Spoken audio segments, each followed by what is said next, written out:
The Milky Way is staggering in its immensity. Imagine trying to cross it at the speed of light, the fastest speed possible in our universe. You travel 186,000 miles every single second. And yet, even at this incredible velocity, it would take you 100,000 years to journey from one side of our galaxy to the other. 100,000 years of continuous travel at the fastest possible speed, just to cross from edge to edge. This enormous structure stretches roughly 100,000 light-years across at its widest point. Though it's much thinner, only about 1,000 light-years thick at the spiral arms. Picture a massive dinner plate, wider than it is tall, spinning slowly through the void of space. But this is no simple disk. Our galaxy is what astronomers call a barred spiral galaxy, meaning it has a bright central bar-shaped region of stars cutting across the nucleus, with graceful spiral arms winding outward from the ends of this bar. At the very heart of this structure sits a dense region called the galactic bulge, roughly 10,000 light-years in diameter. Here, stars crowd together far more tightly than in our neighborhood. Ancient stars, many of them more than 7 billion years old, dominate this central region. These are population 2 stars, formed in the early history of our galaxy from clouds of gas that contained fewer heavy elements than the gas clouds of today. They're the elders of our galaxy, witnesses to its earliest epochs. Surrounding the disk and bulge is the galactic halo, a roughly spherical region that extends well beyond the visible disk. This halo contains old stars scattered individually through space and grouped into globular clusters, those magnificent sphere-shaped collections of hundreds of thousands of stars. These globular clusters orbit the galactic center on highly elliptical paths, diving down through the plane of the galaxy and then swooping back out again. Like cosmic yo-yos, and threaded through it all, filling the spaces between the stars, is the interstellar medium. This isn't empty space at all, but a thin soup of gas and dust, mostly hydrogen and helium with traces of heavier elements. In some regions, this gas is incredibly hot and diffuse, heated by radiation from nearby stars or by shock waves from ancient supernovae. In other regions, it's gathered into dense cold clouds where new stars are being born even as we speak. The numbers involved are difficult to grasp. Astronomers estimate that the Milky Way contains somewhere between 100 billion and 400 billion stars. 400 billion. That's roughly 60 stars for every human being currently alive on Earth. And those stars come in an incredible variety. Some are smaller and dimmer than our Sun. Others are hundreds of times more massive and millions of times brighter. Some are freshly born, still surrounded by the gaseous cocoons from which they emerged. Others have been shining for nearly as long as the universe has existed. Our Sun sits about 25,000 to 28,000 light-years from the galactic center. Positioned on one of the spiral arms, not in the thick of things, but not at the edge either. We're in the suburbs of our galaxy, you might say.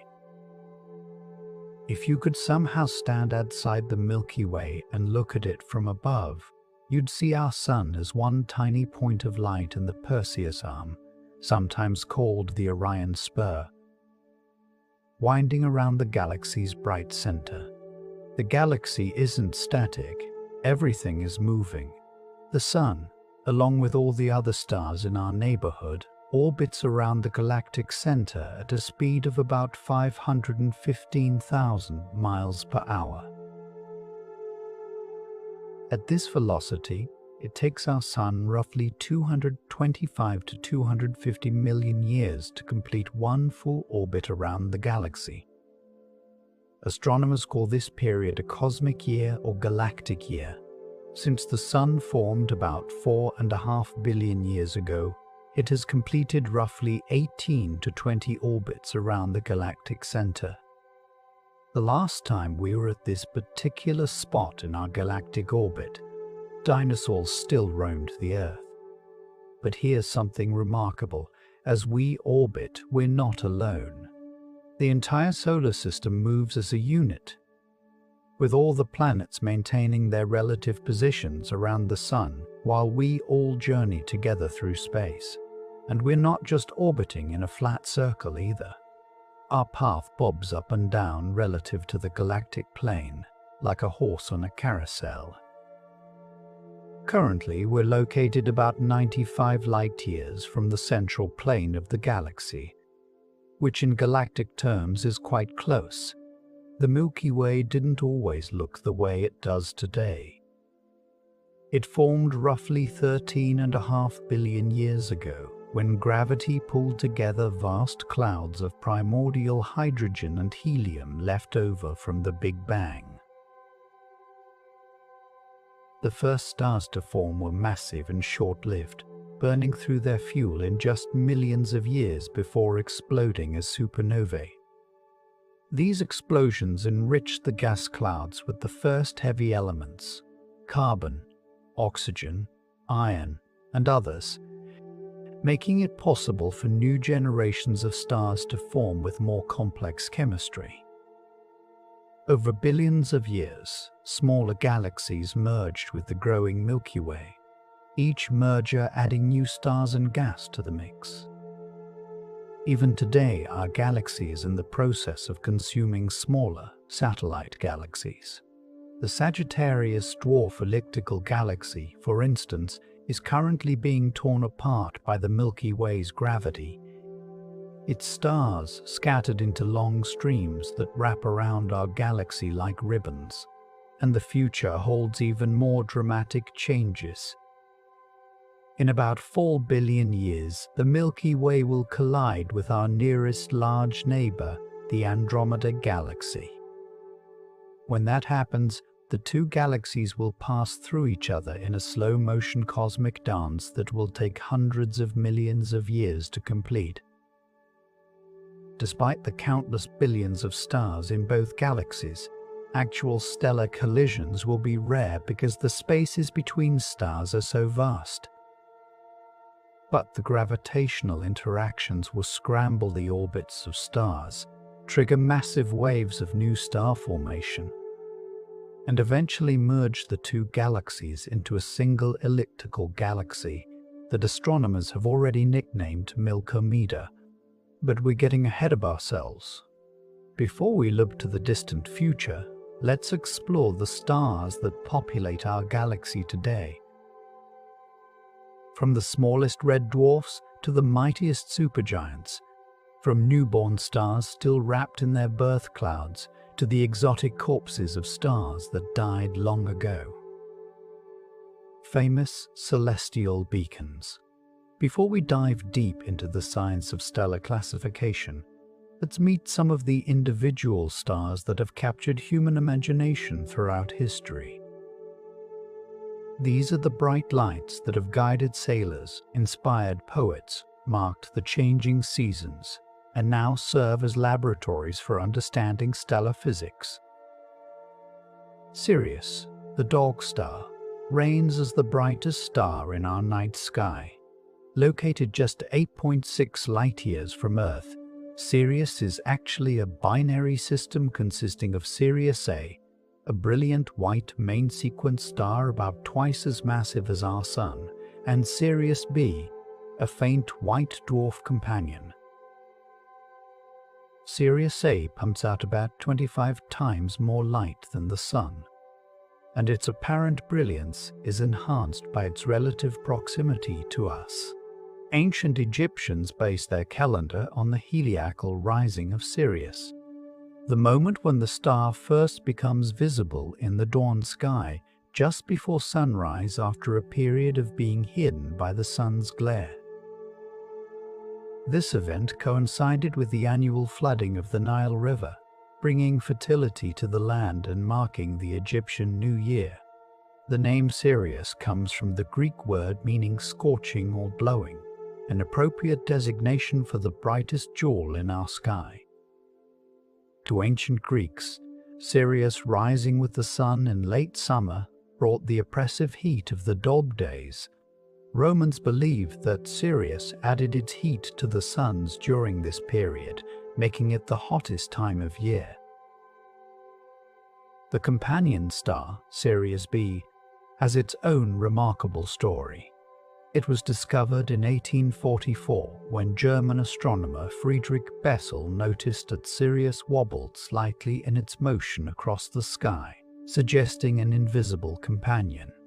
In 1862, American telescope maker Alvin Graham Clark first observed this companion directly while testing a new telescope lens.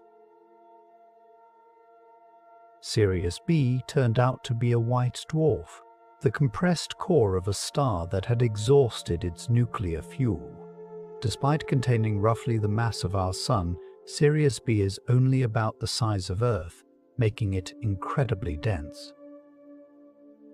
A teaspoon of material from Sirius B would weigh several tons on Earth.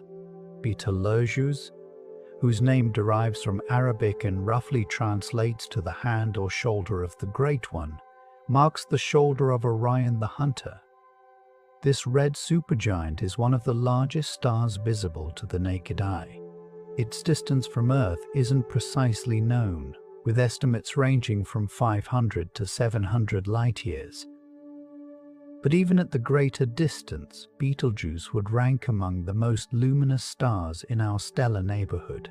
What makes Betelgeuse particularly fascinating is its variability. The star pulsates irregularly, changing in brightness over periods of weeks, months, and years. These pulsations cause the star's diameter to change significantly. At its maximum, Betelgeuse swells to perhaps 900 times the Sun's diameter. At its minimum, it might shrink to only 600 solar diameters, though even at this size it remains enormous. The surface of Betelgeuse is far from uniform. High-resolution images from interferometric telescopes have revealed bright spots on the star's surface, regions where hot gas is rising from the interior in massive convection cells. These spots can be several times larger than our entire Sun. Betelgeuse also experiences massive eruptions, ejecting huge clouds of gas and dust into space. In 2019 and 2020, the star dimmed dramatically to its faintest level in over a century, dropping to about 40% of its usual brightness. This great dimming sparked speculation that Betelgeuse might be on the verge of exploding as a supernova. However, follow-up observations revealed that the dimming was caused by an enormous cloud of dust ejected by the star, which temporarily blocked some of its light from reaching Earth. The star has since returned to normal brightness, but the event gave astronomers valuable insights into the late stages of stellar evolution and the mass loss processes that occur in dying supergiants. When Betelgeuse finally does explode, and all the evidence suggests this will happen sometime within the next 100,000 years, it will be a spectacular sight. The supernova would be visible during the day, possibly as bright as the crescent moon, and would remain visible to the naked eye for several months. The explosion would pose no danger to Earth due to our distance, but it would offer astronomers an unprecedented opportunity to study a supernova in extraordinary detail. For weeks or months, teams of astronomers around the world would train every available telescope on the expanding remnant, studying the explosion dynamics, the creation of heavy elements, and the formation of whatever compact object is left behind. Rigel, marking Orion's foot, presents a striking contrast to Betelgeuse. Where Betelgeuse is cool and red, Rigel burns hot and blue-white. This blue supergiant has a surface temperature of about 21,000 degrees Fahrenheit, nearly 4 times hotter than our Sun. At a distance of approximately 860 light-years, Rigel shines with the luminosity of roughly 120,000 suns. If Rigel were at the same distance from Earth as Sirius, it would cast shadows at night and be visible even in daylight. Despite being designated Beta Orionis, implying it's the second brightest star in Orion, Rigel is usually brighter than Betelgeuse, which carries the Alpha designation. This apparent anomaly probably arose because when Johann Bayer assigned Greek letters to stars in the early 1600s, Betelgeuse may have been in a bright phase of its variability, temporarily outshining Rigel. What most casual stargazers don't realize is that Rigel is actually a multiple star system. A companion star, much fainter than the primary, orbits the main star. This companion is itself a pair of stars orbiting each other, making Rigel a triple system, and one of those two companion stars is a spectroscopic binary, meaning it's actually two stars so close together they can only be distinguished by analyzing their combined light with a spectrograph. So Rigel is really a quadruple star system. 4 suns bound together by gravity. Alpha Centauri, our nearest stellar neighbor at just 4.37 light-years from Earth, is also a multiple star system. What appears to the naked eye as a single star is actually 3 stars. Alpha Centauri A and B are similar to the Sun, though slightly larger and brighter. They orbit each other every 80 years, sometimes approaching as close as the distance from the Sun to Saturn, other times separating to about the distance from the Sun to Pluto. The third member of the system, Proxima Centauri, is a small red dwarf that orbits the AB pair at a vast distance, taking perhaps 500,000 years to complete one orbit. Proxima is currently the closest individual star to our solar system, about 0.2 light-years closer than the AB pair.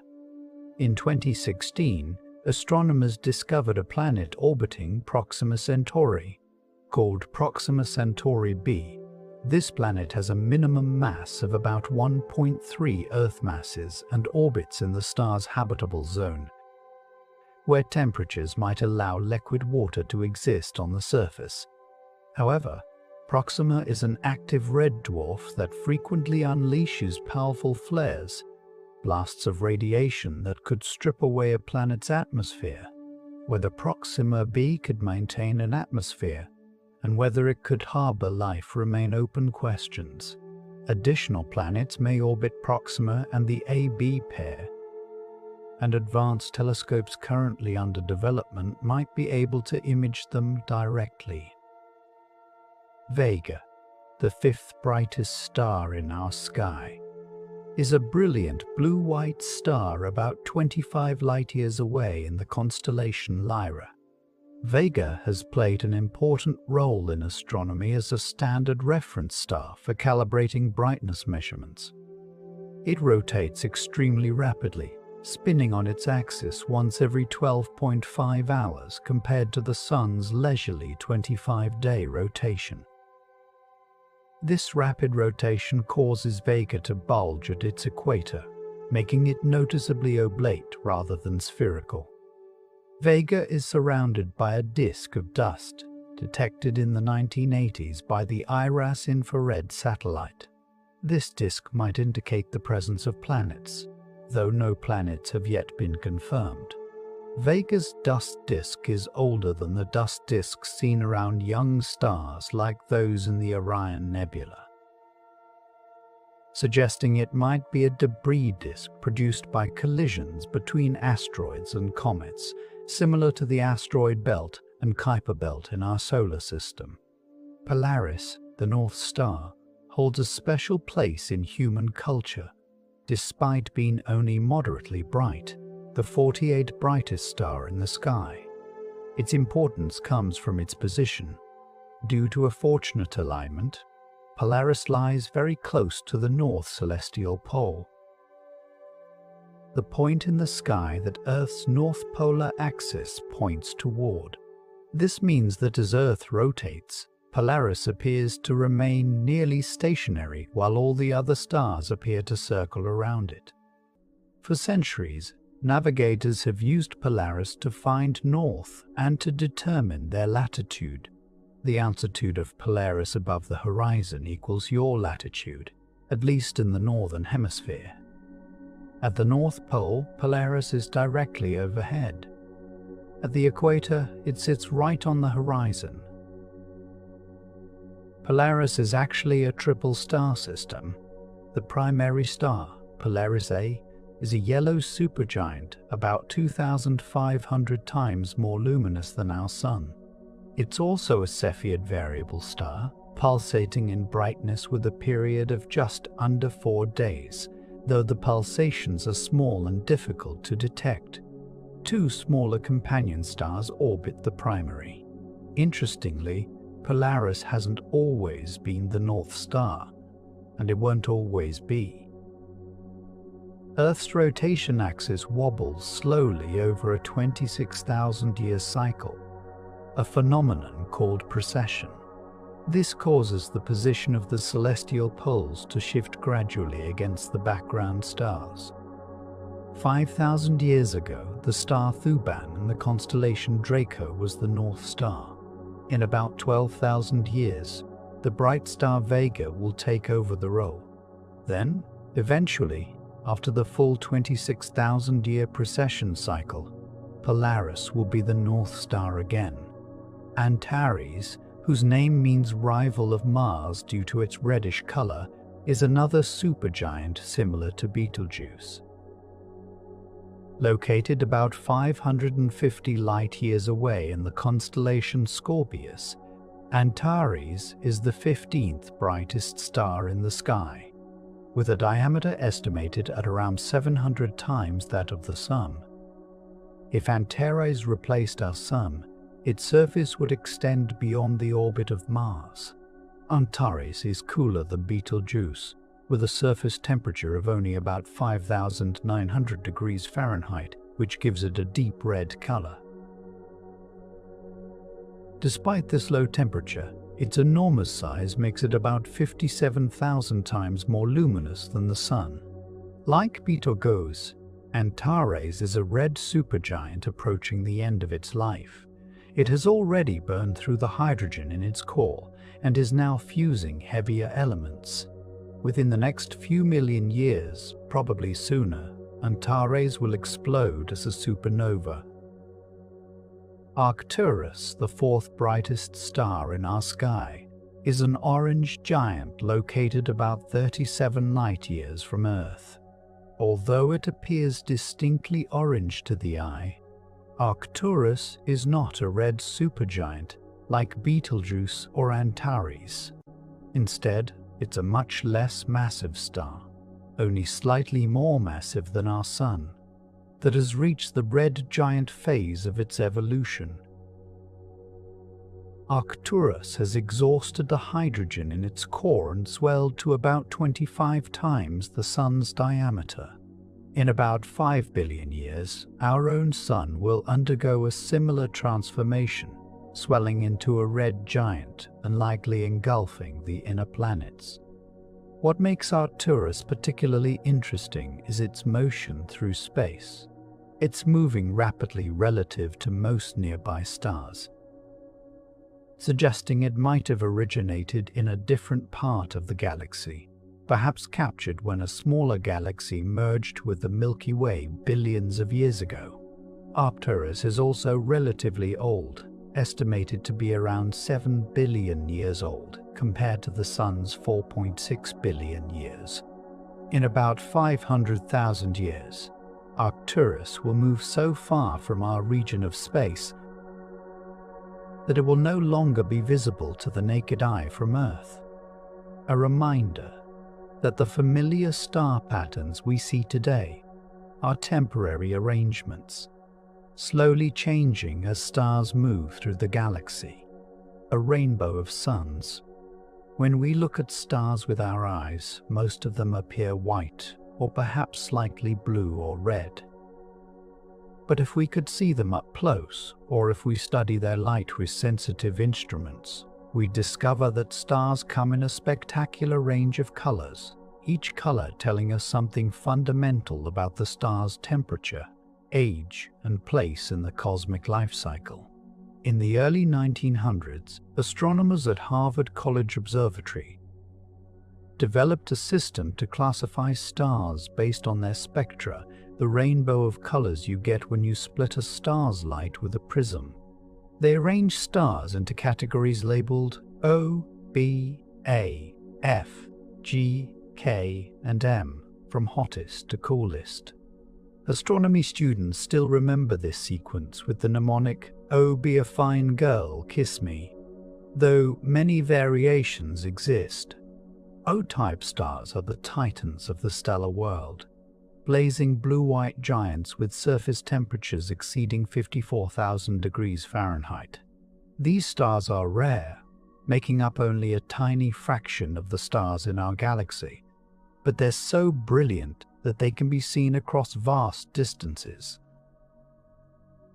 An O-type star can be hundreds of thousands of times more luminous than our Sun, but such incredible luminosity comes at a cost.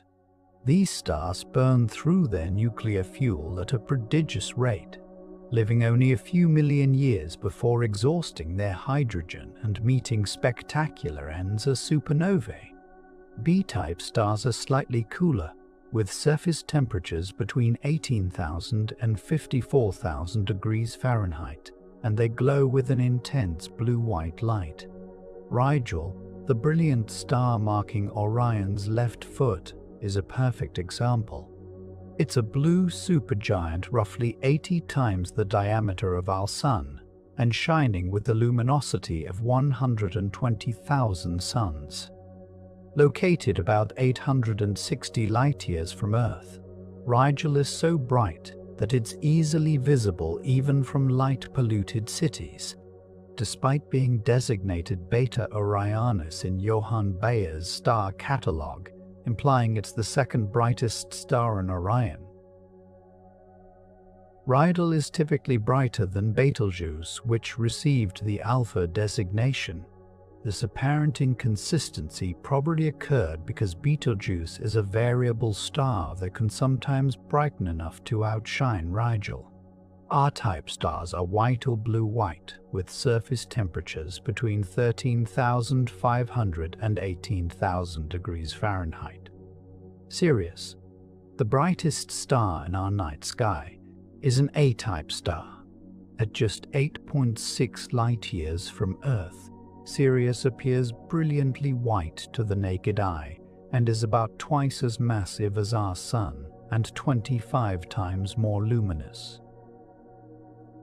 Ancient Egyptians associated Sirius with the goddess Isis and timed their calendar by its heliacal rising when the star first becomes visible in the dawn sky just before sunrise. This event coincided with the annual flooding of the Nile, which brought fertility to the land. F-type stars are white to yellow-white with temperatures between 10,800 and 13,500 degrees Fahrenheit. These stars are slightly hotter and brighter than our Sun, and they're excellent targets in the search for potentially habitable planets because they're stable enough to allow life to develop, but bright enough to make detection of planets easier. G-type stars, yellow dwarfs, are the Goldilocks stars for life as we know it. Our Sun is a G-type star, with a surface temperature of about 10,000 degrees Fahrenheit. G-type stars convert hydrogen into helium in their cores through nuclear fusion, a process that releases tremendous amounts of energy. They're stable, long-lived stars that can shine steadily for billions of years, providing the consistent energy that life requires to evolve and thrive. About 10% of the stars in the Milky Way are yellow G-type stars like our Sun. K-type stars, orange dwarfs, are cooler than our Sun, with temperatures between 7,200 and 9,000 degrees Fahrenheit. They're smaller and dimmer than G-type stars, but they're far more numerous. For every star like our Sun, there are about 3 orange dwarfs in the Milky Way. These stars are particularly interesting to astronomers searching for habitable planets because they live longer than G-type stars, giving more time for life to develop, and they're less active than the smaller red dwarfs, producing fewer dangerous flares that could strip away a planet's atmosphere. Me-type stars, the red dwarfs, are the most common stars in our galaxy, making up about 75% of all stars. They're small, cool, and dim, with surface temperatures between 4,900 and 7,200 degrees Fahrenheit. A typical red dwarf might be only 1/10 the mass of our Sun and emit just a tiny fraction of the Sun's light. But what they lack in brightness, they make up for in longevity. While massive O-type stars live only a few million years, red dwarfs can keep burning for trillions of years, far longer than the current age of the universe. In fact, every red dwarf star that has ever formed is still shining today, because even the oldest ones haven't had time to exhaust their hydrogen fuel. The color sequence from blue to red reflects a fundamental physical principle. Hotter objects emit more blue light, while cooler objects emit more red light. This is why a piece of metal glows red when you first heat it, then orange, then yellow, and finally white hot as it gets hotter. The same principle applies to stars. The bluest stars are the hottest, with surface temperatures above 50,000 degrees Fahrenheit. The reddest stars are the coolest, with temperatures below 6,000 degrees Fahrenheit. But temperature isn't the only thing that determines a star's appearance. Size matters too. A cool red star can be incredibly luminous if it's large enough. Betelgeuse, the red supergiant in Orion's shoulder, is a perfect example. Its surface temperature is only about 6,000 degrees Fahrenheit, cooler than our Sun's surface. But Betelgeuse is absolutely enormous, roughly 650 to 900 times the diameter of the Sun, depending on how much it has expanded at any given time. This immense size means it has a colossal surface area, and even though each square meter of its surface is relatively cool, the total amount of light it emits is staggering, roughly 100,000 times the Sun's luminosity. If you could somehow transport Betelgeuse to the center of our solar system in place of the Sun, its outer atmosphere would extend beyond the orbit of Mars. Mercury, Venus, Earth, and Mars would all be engulfed, vaporized in the outer layers of this cosmic giant. Yet despite its enormous size, Betelgeuse contains only about 15 to 20 times the mass of our Sun. It's so diffuse that its outer layers are nearly a vacuum by Earth standards. You could, theoretically, fly a spacecraft through the outer atmosphere of Betelgeuse without encountering any significant resistance, though the intense radiation would quickly destroy your ship. Betelgeuse is a star in its death throes. It has already burned through the hydrogen in its core and has moved on to fusing heavier and heavier elements. The star pulsates irregularly, swelling and shrinking over periods of months and years. Sometimes it brightens significantly, sometimes it dims. In late 2019 and early 2020, Betelgeuse dimmed to its faintest level in over a century, leading to speculation that it might be about to explode as a supernova. The dimming turned out to be caused by a massive ejection of dust that temporarily blocked some of the star's light. But the excitement was understandable. When Betelgeuse finally does explode, and it will sometime in the next 100,000 years, it will briefly shine as brightly as the crescent moon, visible even in daylight. Rigel and Betelgeuse, the two brightest stars in Orion, represent opposite ends of stellar evolution, despite both being supergiants. Rigel is young and in the prime of its life, burning hot and blue. Betelgeuse is old and dying, cool and red. Yet both will meet the same fate.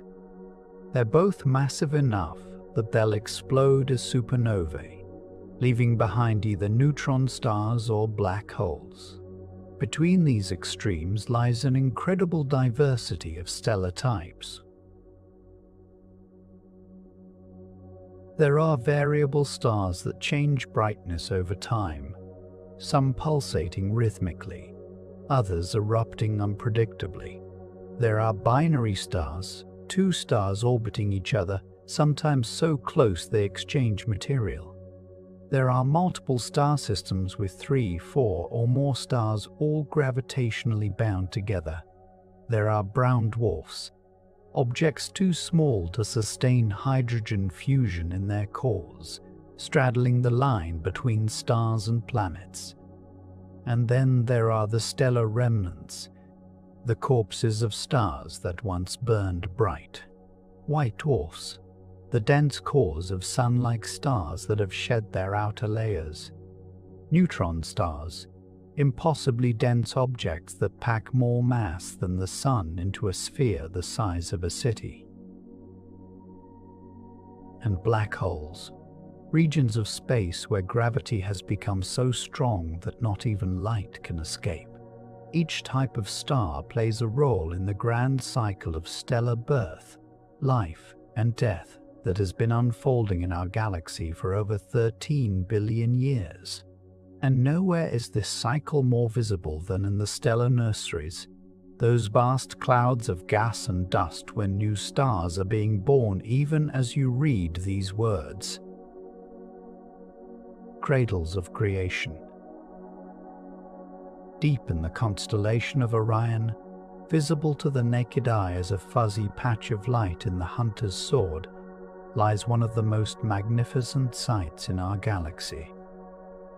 The Orion Nebula, also known as Messier 42 or M42, is a stellar nursery, a massive cloud of gas and dust where new stars are being born right now. Located about 1,350 light-years from Earth, it's the closest region of massive star formation to our solar system, making it an ideal laboratory for studying how stars come into being. If you could somehow magnify your view and peer into the heart of the Orion Nebula, you'd see a scene of spectacular beauty and violence. Towering pillars of gas and dust, sculpted by intense radiation from newly formed stars. Glowing clouds illuminated in shades of red, green, and blue by the energetic photons streaming from hot young suns. And everywhere, the signs of stellar birth. Protostars still gathering mass from their surroundings, young stars just beginning to shine, and protoplanetary disks where planets may be forming around infant suns.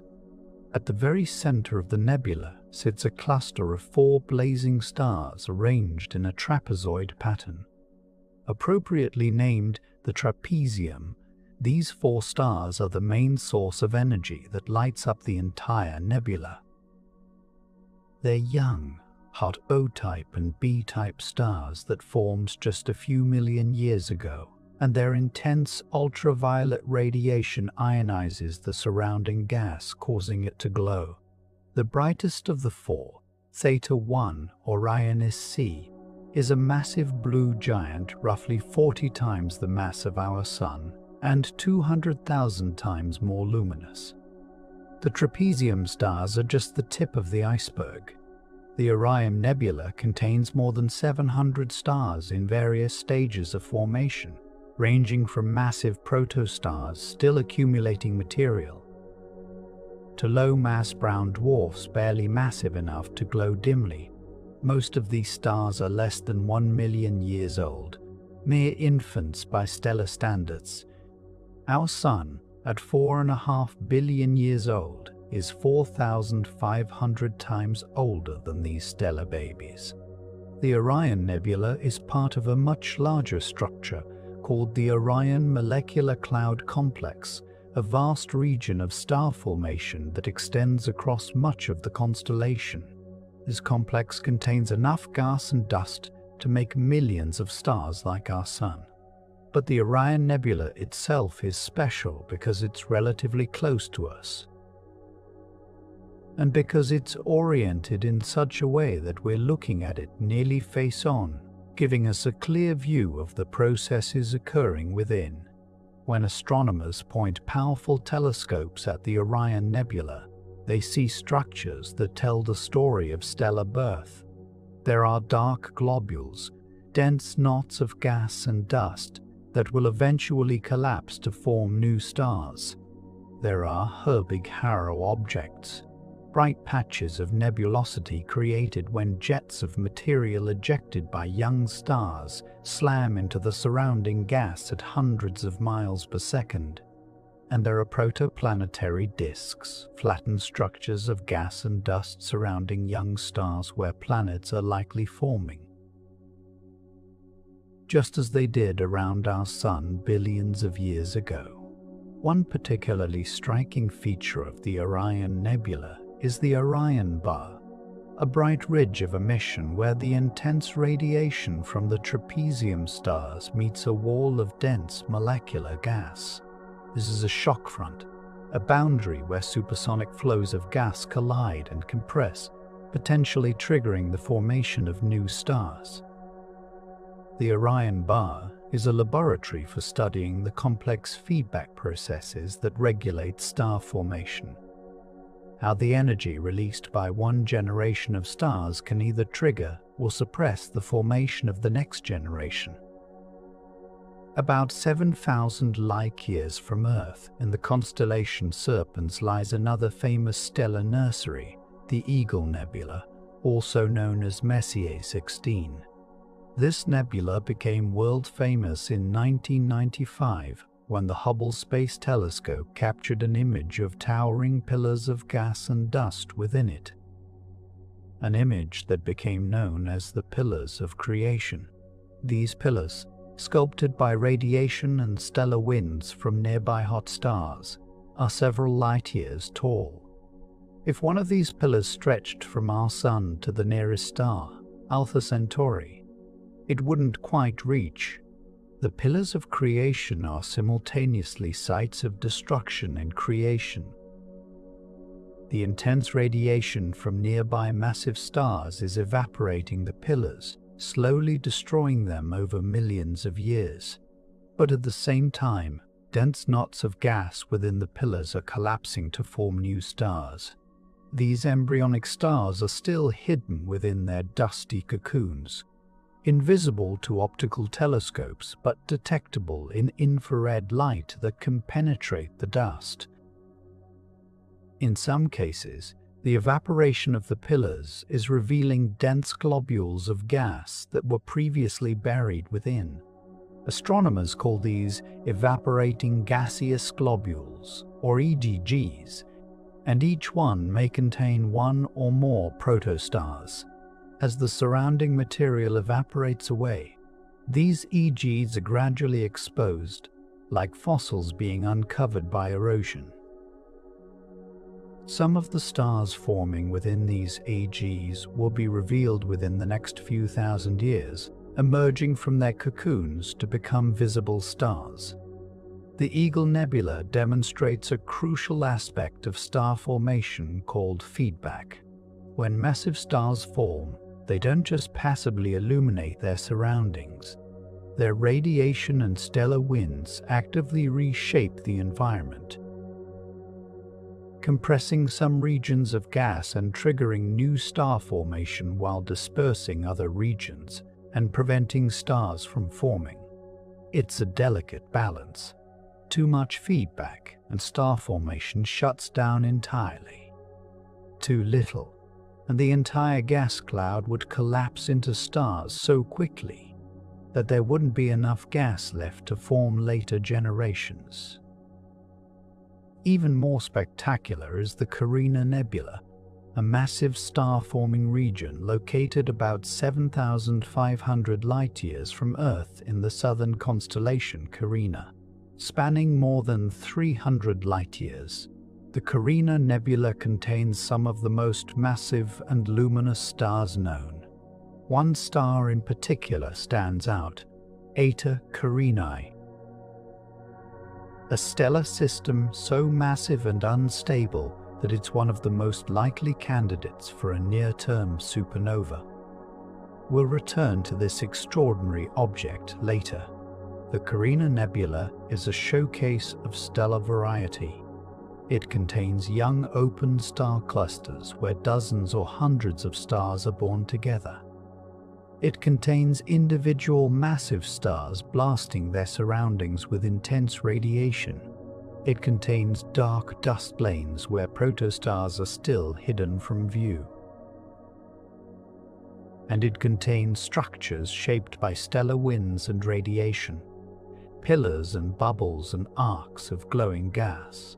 One of the most beautiful features of the Carina Nebula is the Keyhole Nebula, a small dark cloud silhouetted against the bright emission of the surrounding nebula.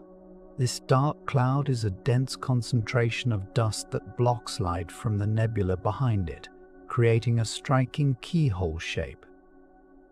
Within this dark cloud, invisible to optical telescopes, new stars are forming in the dense cold gas. But how exactly do stars form? What transforms a diffuse cloud of gas into a blazing sphere of nuclear fusion? The process begins with gravity. A cloud of gas in space, mostly hydrogen with traces of helium and heavier elements, has mass, and mass produces gravity. Usually, the cloud is supported against gravitational collapse by internal pressure, the constant motion of atoms bouncing off each other, and by magnetic fields threading through the gas. But if part of the cloud becomes dense enough, or if the cloud is compressed by an external force like the shockwave from a nearby supernova, gravity can overcome these supporting forces. The cloud begins to collapse, slowly at first, then faster and faster as gravity strengthens. As the cloud collapses, it heats up because gravitational potential energy is converted into thermal energy. The collapsing region fragments into smaller clumps, each of which will become an individual star or a multiple star system. At the center of a collapsing clump, material piles up, forming a protostar. This protostar is hot, but not yet hot enough for nuclear fusion. It's generating energy purely through gravitational contraction, growing hotter and denser as more material falls onto it. The infalling material doesn't fall straight in. Due to the rotation of the original cloud, it settles into a disk around the protostar, a protoplanetary disk where planets will eventually form. For roughly 100,000 years, the protostar continues to accumulate mass. Powerful jets of material, channeled by magnetic fields, shoot out from the poles of the protostar. Perpendicular to the disk, these jets plow into the surrounding gas, creating shock waves that glow brightly, the Herbig-Haro objects astronomers observe. Gradually, The mass of the protostar increases and its core temperature rises. When the core temperature reaches about 10 million degrees Fahrenheit, something remarkable happens. Hydrogen nuclei begin to fuse together, forming helium and releasing enormous amounts of energy. Nuclear fusion has ignited. The protostar has become a true star. The energy from fusion creates an outward pressure that balances gravity, halting the collapse. The star reaches hydrostatic equilibrium, a stable state where it can remain for billions of years. Not all protostars make it to this stage. If a collapsing clump doesn't have enough mass, if it contains less than about 8% of the Sun's mass, the core never gets hot enough to initiate hydrogen fusion. These objects, called brown dwarfs, remain in a twilight state. Not quite stars, not quite planets. They generate some energy through the fusion of deuterium, a heavy isotope of hydrogen, and they glow dimly in infrared light as they slowly cool over billions of years. But they never join the ranks of true stars. Around most young stars, remnants of the protoplanetary disk persist for millions of years. Within this disk, dust grains collide and stick together, gradually building up larger and larger bodies. Small rocks become boulders. Boulders become asteroids. Asteroids collide and merge to form planetary embryos. Eventually, planets emerge from the disk, ranging from small rocky worlds to enormous gas giants. This is how our solar system formed 4.5 billion years ago, and it's how planetary systems are forming around young stars throughout the galaxy today. The existence of these protoplanetary disks was confirmed in the 1990s, when the Hubble Space Telescope imaged them directly in the Orion Nebula. These disks, called proplets in astronomical jargon, appear as dark silhouettes against the bright background of the nebula, or as small glowing ovals when viewed from the side. Some are being evaporated by radiation from nearby massive stars, their outer layers stripped away before planets have time to form. Others, farther from the intense radiation, have more time to develop planetary systems.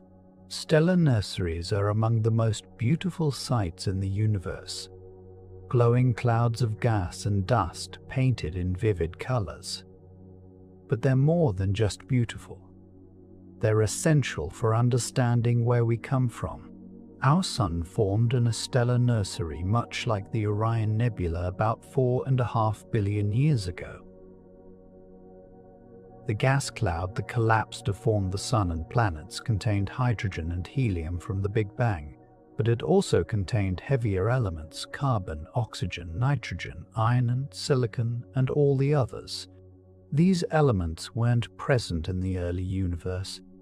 They were forged in the nuclear furnaces of earlier generations of stars and scattered into space when those stars died.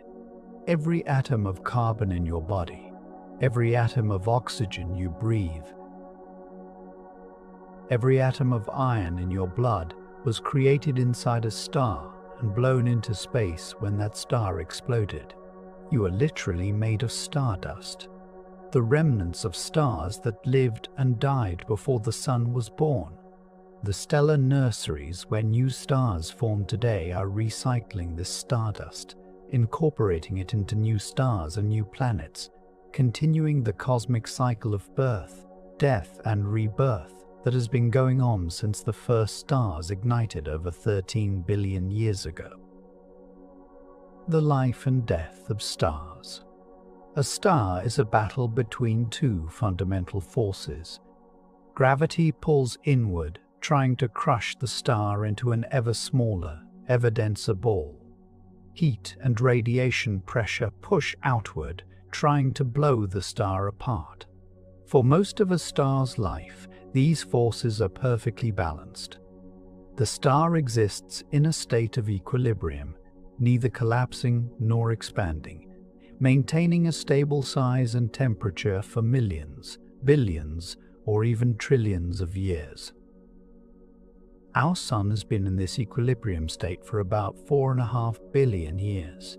Every second, in its core, roughly 600 million tons of hydrogen fuse into helium, converting about 4 million tons of matter into pure energy in the process. This energy, in the form of high-energy photons and neutrinos, works its way outward from the core. The photons bounce around inside the Sun for hundreds of thousands of years before finally reaching the surface and escaping into space as the sunlight we see. This steady outflow of energy creates an outward pressure that balances the inward pull of the Sun's gravity. The process works because the core of the Sun is incredibly hot and dense. At the center, temperatures reach about 27 million degrees Fahrenheit, and the pressure is about 265 billion times Earth's atmospheric pressure at sea level. Under these extreme conditions, hydrogen nuclei, which are just single protons, move so fast that they can overcome their natural electrical repulsion and fuse together. 4 hydrogen nuclei fuse to form one helium nucleus through a series of steps called the proton-proton chain. The helium nucleus has slightly less mass than the 4 hydrogen nuclei that went into making it. That missing mass, about 0.7% of the original mass, has been converted into energy according to Einstein's famous equation, E=mc². Even though the mass difference is small, the speed of light is enormous, so the amount of energy released is tremendous. Our Sun will continue fusing hydrogen into helium for another 5 billion years or so, but eventually the hydrogen in the core will be exhausted.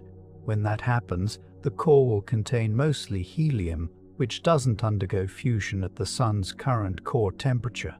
With no energy generation to support it, the core will begin to contract under its own gravity.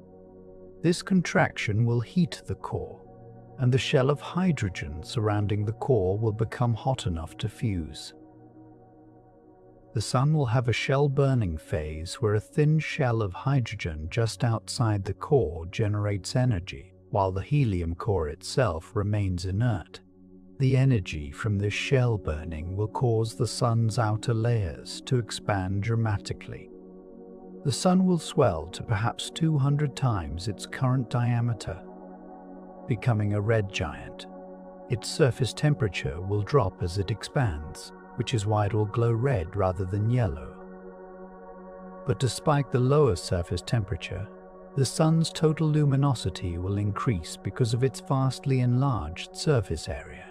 When this happens, Mercury and Venus will certainly be engulfed by the Sun's expanding atmosphere.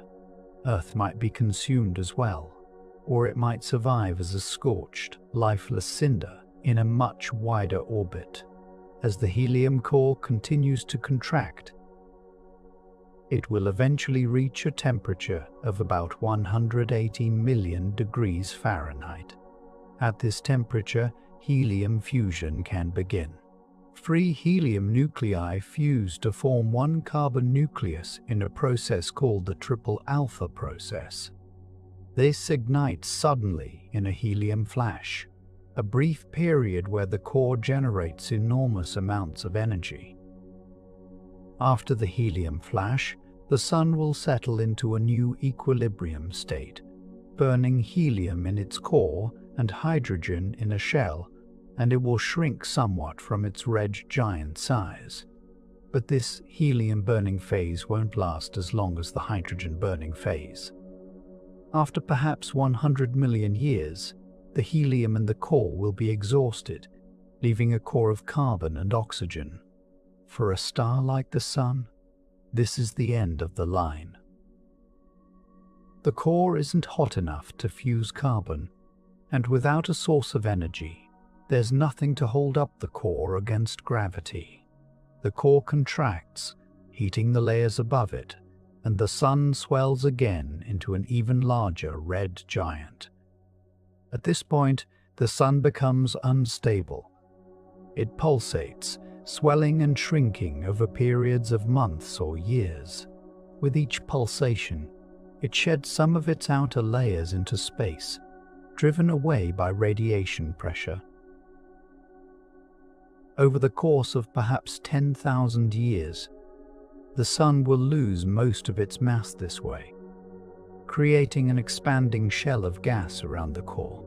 This shell, illuminated by ultraviolet radiation from the hot, exposed core, will form a planetary nebula, one of the most beautiful sights in the universe, despite the name having nothing to do with planets.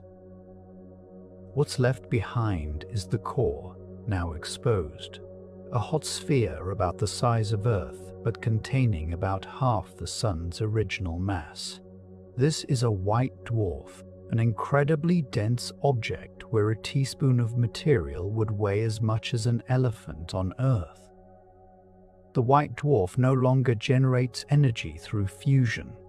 It's simply cooling off, radiating away its stored thermal energy. It glows white hot at first, then gradually fades through yellow to red and eventually to black over trillions of years.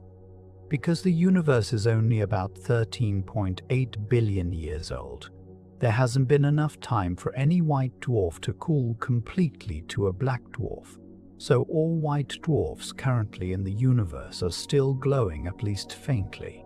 White dwarfs are held up against gravity not by thermal pressure but by quantum mechanical effects. Electrons, being fundamental particles with specific quantum properties, can only be packed together so tightly. This electron degeneracy pressure can support a white dwarf with up to about 1.4 times the mass of the Sun. This limit, called the Chandrasekhar limit, after the astrophysicist who calculated it, is crucial. White dwarfs below this limit are stable and will cool forever. White dwarfs approaching this limit are unstable. If a white dwarf accumulates enough mass, perhaps by drawing matter from a companion star in a binary system, it can exceed the Chandrasekhar limit. And when that happens, the white dwarf explodes in a Type 1a supernova. But that's a story for later. First, let's consider what happens to stars more massive than the Sun. These stars have more dramatic fates. A star with more mass than the Sun burns hotter and faster. Its core reaches higher temperatures, allowing it to fuse heavier and heavier elements. After exhausting hydrogen, it fuses helium into carbon and oxygen. After exhausting helium, it fuses carbon into neon and magnesium. After exhausting carbon, it fuses neon into oxygen and magnesium. Then, it fuses oxygen into silicon and sulfur. Then, it fuses silicon into iron. This process of nucleosynthesis builds up the elements of the periodic table, creating the chemical diversity of the universe. But there's a limit. Iron is the most stable nucleus. Fusing iron nuclei together doesn't release energy. It requires energy. Once a massive star's core has been converted to iron, there's no way to generate more energy through fusion. The core has reached a dead end. Without energy generation, the iron core can't support itself against gravity. It begins to collapse, and this collapse happens fast. In less than a second, the core, which might be roughly the size of Earth, collapses to a sphere just a few miles across. Electrons are crushed into protons, forming neutrons in a process called neutronization. A flood of neutrinos is released, carrying away enormous amounts of energy. The collapse halts when the core reaches the density of an atomic nucleus, about 400 trillion times the density of water. At this density, neutron degeneracy pressure, similar to the electron degeneracy pressure that supports white dwarfs, halts the collapse. The core rebounds, sending a shockwave outward through the star. This shockwave, aided by intense neutrino heating, blasts through the star's outer layers, accelerating them to speeds of tens of thousands of miles per second. The star explodes in a supernova, one of the most violent events in the universe. For a few weeks, a supernova can outshine an entire galaxy. A single exploding star can briefly emit more light than hundreds of billions of normal stars combined. The explosion hurls the star's outer layers into space at a significant fraction of the speed of light. These ejected layers contain all the elements synthesized during the star's life, from carbon and oxygen to silicon and iron, along with heavier elements created in the explosion itself. This material enriches the interstellar medium, mixing with clouds of gas that will collapse to form new stars and planets. Supernovae are rare in any given galaxy, occurring perhaps once or twice per century on average, but they've been observed throughout human history. In the year 1054, Chinese astronomers recorded a bright new star in the constellation Taurus, so bright it was visible in daylight. This was a supernova, and its remnant, the expanding shell of gas from the explosion, is now called the Crab Nebula. In 1572, the astronomer Tycho Brahe observed a supernova in the constellation Cassiopeia. He wrote that he was so astonished by the appearance of this new star that he doubted his own eyes. In 1604, Johannes Kepler observed another supernova in the constellation Ophiuchus. Galileo used this event to argue that the heavens are not unchanging, as was believed at the time, but are dynamic and ever-changing. No naked-eye supernova has been observed in our galaxy since 1604, although plenty have been observed in other galaxies. The closest recent supernova was SN 1987A, which exploded in the Large Magellanic Cloud, a small satellite galaxy of the Milky Way, in 1987. Although the Large Magellanic Cloud is technically a separate galaxy, it's only about 168,000 light-years away. Close enough for astronomers to study SN 1987A in unprecedented detail. This supernova confirmed many theoretical predictions about how massive stars explode and provided a wealth of data about the physics of core collapse. The explosion of a supernova doesn't just enrich the interstellar medium with heavy elements. The shockwave from the explosion can trigger new star formation by compressing nearby clouds of gas. In fact, there's evidence that our own solar system may have been triggered into formation by a shockwave from a nearby supernova.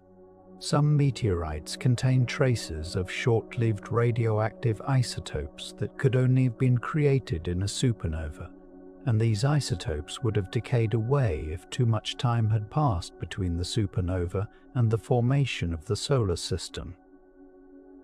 This suggests that a supernova exploded near the cloud that would become our solar system just before or during the cloud's collapse, and the shockwave from this supernova may have compressed the cloud enough to initiate its collapse.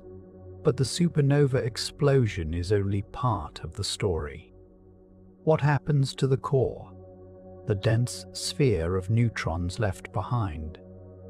This core is now a neutron star, and neutron stars are some of the strangest objects in the universe.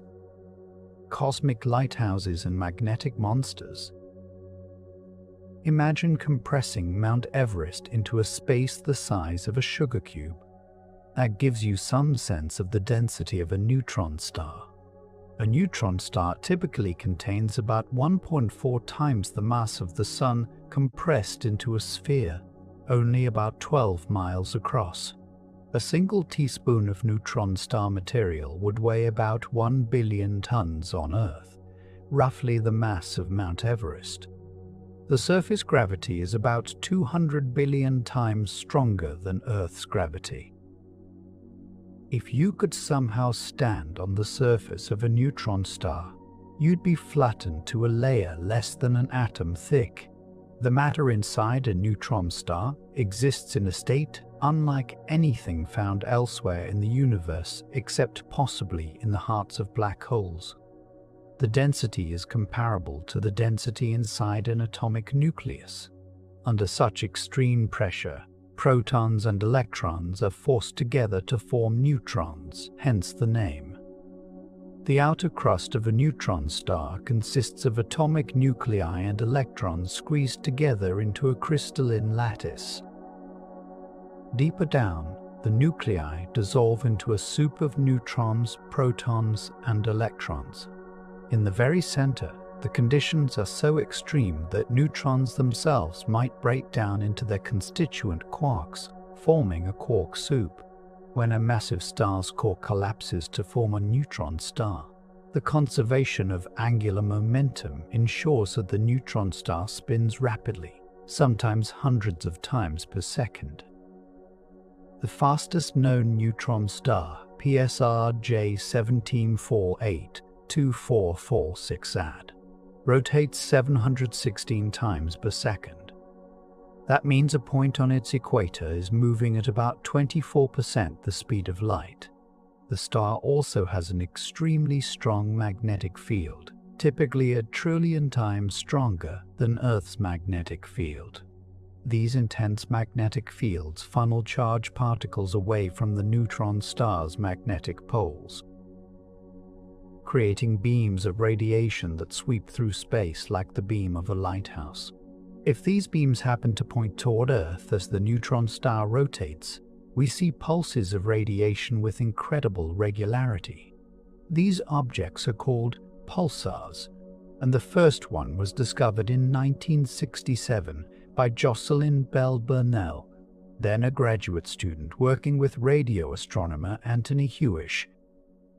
When Bell Burnell first detected these regular pulses, each lasting just a fraction of a second and repeating with clockwork precision every 1.3 seconds, she and her colleagues jokingly referred to the signal as LGM1 for little green men because the regularity seemed almost artificial.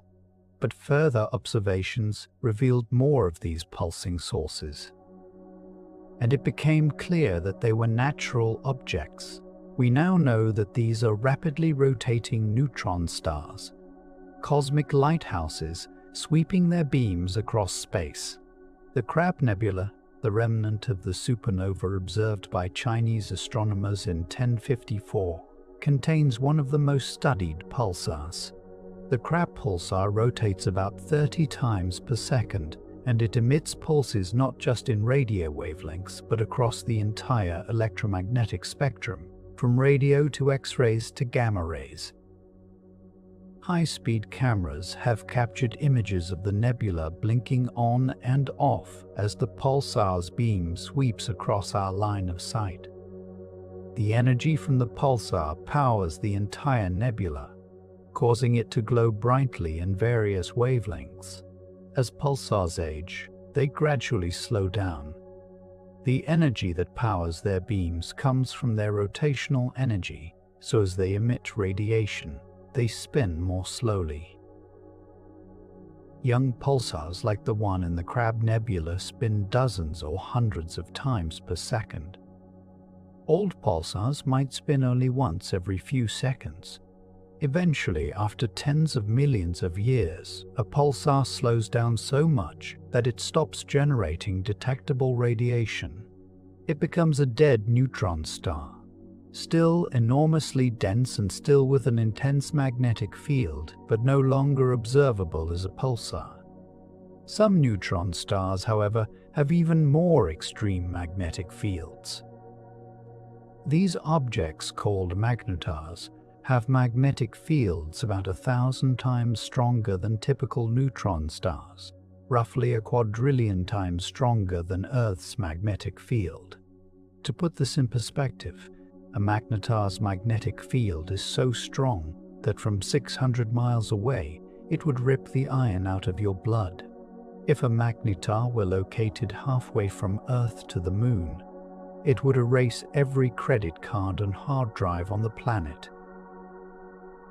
Magnetars are thought to form from the most rapidly rotating neutron stars. When a star's core collapses, if it's rotating extremely rapidly, the dynamo action in the newly formed neutron star can amplify the magnetic field to magnetar levels. This ultra-strong magnetic field puts tremendous stress on the neutron star's crust. Sometimes the stress becomes too great and the crust cracks, causing a starquake. When this happens, the neutron star releases an enormous burst of X-rays and gamma rays. On December 27, 2004, a magnetar designated SGR 180620, located about 50,000 light-years from Earth on the far side of the galaxy, released a burst of gamma rays so intense that it measurably affected Earth's ionosphere despite the vast distance. For a tenth of a second, this single neutron star, only about 12 miles across, released more energy than the Sun has emitted in the last 100,000 years. If SGR 1806-20 had been just 10 light-years from Earth instead of 50,000, the burst would have caused a mass extinction event, stripping away our ozone layer and exposing the surface to lethal doses of radiation. Fortunately, there are no known magnetars close enough to Earth to pose a danger. Most magnetars are thousands of light-years away. And magnetars don't stay magnetars forever. The intense magnetic field gradually decays over about 10,000 years. After that, the magnetar becomes just another neutron star, still incredibly dense and exotic, but no longer capable of producing the intense outbursts that characterize active magnetars. Given the short active lifetime of magnetars and the number we observe today, astronomers estimate there may be about 30 million inactive magnetars scattered throughout the Milky Way. Dead neutron stars that were once magnetars but have now settled into a quieter existence. Most of these are completely invisible to us, neither pulsing like pulsars nor flaring like active magnetars. Pulsars and magnetars are among the most extreme objects in the universe, yet they're not the most extreme. Some stellar cores are too massive to be supported even by neutron degeneracy pressure. When a neutron star exceeds about 2 to 3 solar masses, depending on the exact equation of state of neutron matter, something else happens. Gravity overcomes even the quantum mechanical pressure of neutrons, and the collapse continues. The neutron star is crushed out of existence, and what's left behind is a black hole, an object so dense that not even light can escape its gravitational pull. Into the abyss. Albert Einstein once dismissed the idea of black holes as absurd, despite the fact that they emerged as a solution to his own equations of general relativity. He couldn't accept that nature would permit such extreme objects, places where gravity becomes so strong that nothing, not even light moving at 186,000 miles per second, could escape. But nature, it turns out, is more extreme than even Einstein imagined. A black hole is fundamentally a region of space-time where gravity has become so strong that it creates an event horizon, a boundary from which nothing can return. Anything that crosses the event horizon, whether matter or light or information, is gone forever, swallowed into the black hole's singularity. From the outside, we can never see past the event horizon. we can never witness what happens to matter as it falls in. The event horizon acts as a one-way membrane, allowing things to enter but nothing to escape. For a non-rotating black hole, the radius of the event horizon depends only on the mass. A black hole with the mass of the Sun would have an event horizon about 2 miles across. A black hole with 10 solar masses would have an event horizon about 20 miles across. The relationship is linear. Double the mass, double the size of the event horizon. But despite this linear relationship between mass and size, the density of a black hole, defined as its mass divided by the volume inside the event horizon, actually decreases as the black hole gets more massive. A stellar mass black hole might have the density of atomic nuclei. A supermassive black hole with millions or billions of solar masses might have a density less than water. Stellar mass black holes formed from the deaths of the most massive stars. When a star more massive than about 20 to 25 solar masses dies, its core is so massive that even neutron degeneracy pressure can't stop the collapse. The core implodes past the neutron star stage and continues collapsing until it forms a black hole. The outer layers of the star explode as a supernova, but the core, hidden from view, has already vanished beyond an event horizon. Detecting black holes is challenging because, by definition, they don't emit light. But we can detect them through their gravitational effects on nearby objects. If a black hole is part of a binary system orbiting a normal star, we can observe the normal star's motion and infer the presence of the black hole from the gravitational tug it exerts. We can also detect black holes when they feed on material from a companion star. When a black hole siphons gas from a companion star, the gas doesn't fall straight in. Due to angular momentum, it settles into an accretion disk, a flattened structure of gas spiraling inward toward the event horizon. As the gas spirals inward, friction between different parts of the disk heats it to millions of degrees. At these temperatures, the gas emits intense X-rays. These X-rays can be detected by X-ray telescopes in space, revealing the presence of the black hole. Some black holes also produce jets, narrow beams of particles and radiation that shoot out perpendicular to the accretion disk at speeds approaching the speed of light. The mechanism that produces these jets isn't fully understood, but it seems to involve the interaction between the accretion disk and the black hole's intense magnetic field.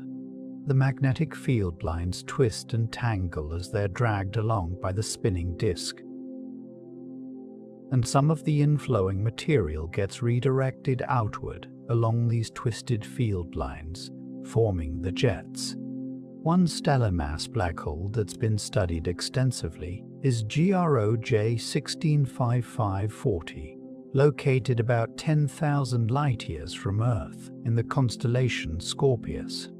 This black hole, with a mass between 5 and 7 times that of the Sun, is part of a binary system orbiting a normal star. What makes GRO-J 165540 particularly interesting is that it's moving through space at tremendous speed, about 250,000 miles per hour, 4 times faster than typical stars in the same region. This high velocity suggests that the black hole received a powerful kick when it formed, likely when its progenitor star exploded as a supernova. The explosion was apparently asymmetric, with more material ejected in one direction than the other, and the recoil from this asymmetry sent the newly formed black hole careening through space like a cannonball. The discovery of stellar mass black holes revolutionized our understanding of stellar death. But even more remarkable was the discovery that black holes come in a much larger size. Supermassive black holes millions or even billions of times the mass of the Sun. And perhaps most remarkably of all, we've discovered that one of these monsters lies at the very heart of our own galaxy, the Milky Way. This object, known as Sagittarius A, pronounced Sagittarius A star, has shaped the evolution of our entire galaxy and continues to influence the motions of millions of stars in the galactic center. The heart of darkness, at the exact center of the Milky Way, hidden behind thick clouds of dust and gas that block visible light, lies one of the most extreme objects in the known universe. Sagittarius A, often abbreviated SCRI-A, is a supermassive black hole containing roughly 4.3 million times the mass of our Sun. From Earth, it appears to lie in the constellation Sagittarius, hence the name, about 26,000 light-years away at the very heart of our galaxy. For decades, astronomers suspected that something extremely massive and compact lurked at the galactic center. Radio observations in the 1970s and 1980s revealed an intense point-like source of radio emission. Infrared observations, which can penetrate the dust that blocks visible light, showed stars in the galactic center moving at extraordinary speeds, far faster than they should be if they were only influenced by the gravitational pull of the visible stars in the region. Something invisible was yanking these stars around. In the 1990s and 2000s, astronomers at the Max Planck Institute for Extraterrestrial Physics in Germany and at the University of California, Los Angeles, conducted a remarkable campaign of observations. Using some of the world's most powerful telescopes equipped with adaptive optics to correct for atmospheric blurring, they tracked individual stars orbiting the galactic center.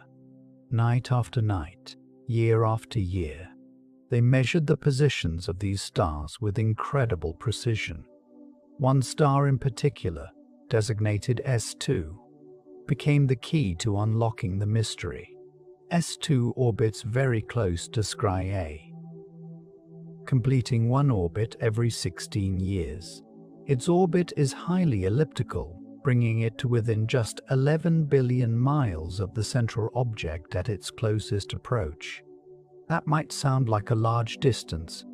It's about the distance from the Sun to Saturn.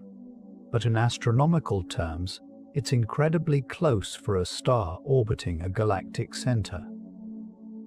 By carefully tracking S2's motion, astronomers could use Kepler's laws of orbital motion to calculate the mass of whatever S2 is orbiting. The result was unambiguous. The object at the center of S2's orbit has a mass of about 4 million suns, and this mass is confined to a region no larger than the size of our solar system. There's only one object that can pack that much mass into such a small volume: a supermassive black hole. In 2020, Andrea Ghez and Reinhard Genzel were awarded the Nobel Prize in Physics for their work proving that SCRI is a supermassive black hole. The evidence was overwhelming. Not only did the orbital motions of stars demand a compact, massive object, but observations also detected relativistic effects predicted by Einstein's theory of general relativity. As S2 made its closest approach to SCRI-A in 2018, its light was gravitationally redshifted, stretched to longer wavelengths by the intense gravity, exactly as general relativity predicts. And in May 2022, astronomers with the Event Horizon Telescope collaboration unveiled the first direct image of SCRI-A.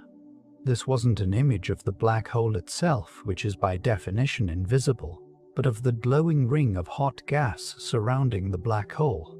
The image showed a dark central region, the shadow of the event horizon, surrounded by a bright, turbulent ring of material spiraling toward oblivion. This was only the second black hole ever to be directly imaged, following the imaging of M87, the supermassive black hole at the center of the galaxy, Messier 87, in 2019. The Event Horizon Telescope isn't a single telescope, but a network of radio telescopes scattered around the world, from Hawaii to Chile to Antarctica. By combining the signals from all these telescopes, astronomers created a virtual telescope with a diameter equal to the size of Earth, achieving the resolution necessary to image the region immediately surrounding the event horizon of Scriza. The image they produced is a testament to both the power of modern technology and the collaborative nature of contemporary astronomy. More than 300 researchers from 80 institutions worked together to capture and process the data. Imaging SCRA-O was actually more challenging than imaging M87, even though SCRA-A is much closer. M87 is much more massive, about 6.5 billion solar masses, and because of this, the gas around it moves and changes relatively slowly. The Event Horizon Telescope team could observe M87 for hours, and the source looked essentially the same throughout. But SCRA-A, despite being much less massive, has gas that changes on timescales of minutes. The team had to develop new techniques to account for this variability, essentially creating an average image from thousands of slightly different snapshots. Despite being a supermassive black hole, SCRA is surprisingly quiet. It's not actively consuming large amounts of material. There's no bright accretion disk like those seen around many supermassive black holes in other galaxies. There are no powerful jets shooting out into intergalactic space. SCRA-A is, for the most part, sleeping. It occasionally flares in X-rays or infrared light as a small amount of material falls in. But these flares are modest compared to the spectacular activity seen in active galactic nuclei, the supermassive black holes that power quasars and other highly luminous objects. But SCRA-A wasn't always this quiet.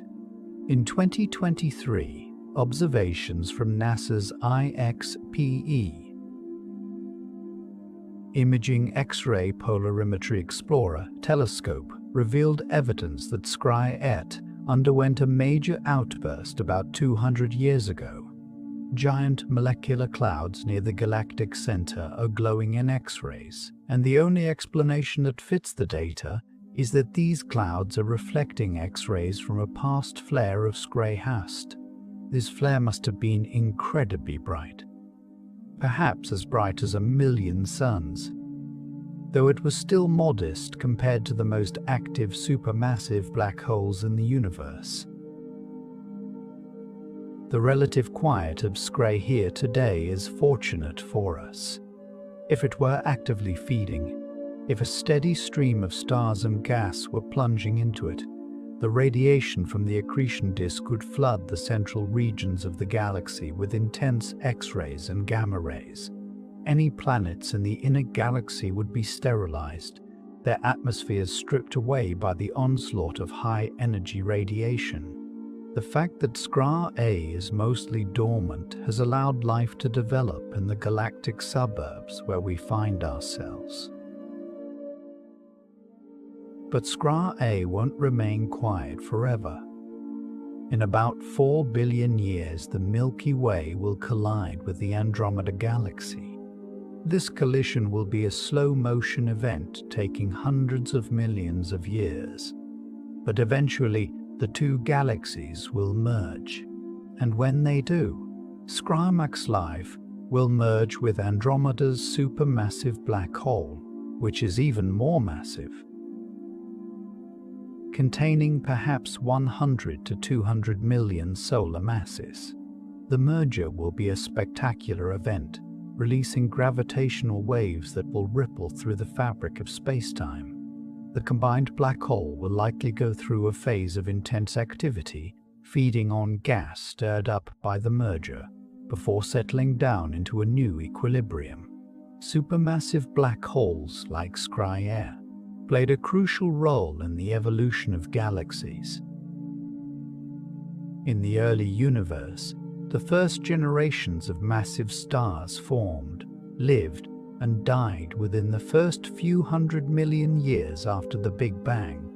Some of these stars left behind stellar mass black holes. These black holes, along with other mechanisms we don't fully understand, gave rise to the first supermassive black holes. As galaxies formed and grew through mergers, their central supermassive black holes grew as well, swallowing gas and smaller black holes.